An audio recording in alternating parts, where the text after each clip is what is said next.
Open commode లో వెళ్ళినా open లో వెళ్ళినా అంతా అయ్యా ఎవరు చెప్పారు? నువ్వు పోవడానికి ముందు ఎవడైనా గజ్జి తామర సిరుము ఉన్నాడు పోయాడు అనుకో, ఆ రోగాలన్నీ నీకు అంటుకోవో, ఆ తర్వాత జీవితాంతం గోక్కుంటూ దేక్కుంటూ ఉండాలి. అయ్యొచ్చే నోర్మోయ్ అలా అయితే ఏం చేస్తావు? డాక్టర్ గారికి వెళ్ళి అక్కడ దొరదగా ఉందని ఇప్పు చూపితే బాగుంటుందా చెప్పు? నలుగురికి తెలిస్తే పరువు పోదో? ఎంత అర్జెంట్ అయినా మనం ఓపెనే. పబ్లిక్ టాయిలెట్ యూజ్ చేయడం కంటే ఆపుకోవడం బెటర్. ఆపుకుంటే వ్యాధులు వస్తాయి. నేను నీ మేలు కోరి చెప్తున్నాను రా బాబు. 4 గోడల మధ్య ఉడికిపోతూ వెళ్లే బదులు 6 బయట చల్లని గాలి పీలుస్తూ పక్షులు చూస్తూ వెళ్తుంటే భలే మజాగా ఉంటుంది, ఉత్సాహం వస్తుంది, రోజంతా హ్యాపీగా పనిచేయచ్చు. హాయి వస్తే కమోడ్ లో వెళ్ళాలనే స్కూల్ అయ్యా చెప్పింది. ఇంట్లో ఉన్న వాళ్ళందరూ ఒక్క టాయిలెటే వాడతారు, కంపు కొట్టిపోదు.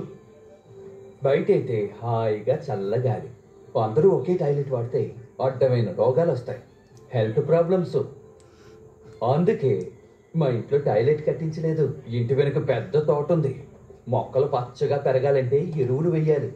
మనం బయట వెళ్తే ఎరువులు కొనక్కర్లేదు. ఎవర్రా నువ్వు? ఏ సంవత్సరం ఏంటి? ఇది ఏ సంవత్సరం? ఉగాది ఇప్పుడే వెళ్ళింది, దీపావళి ఇంకా టైం.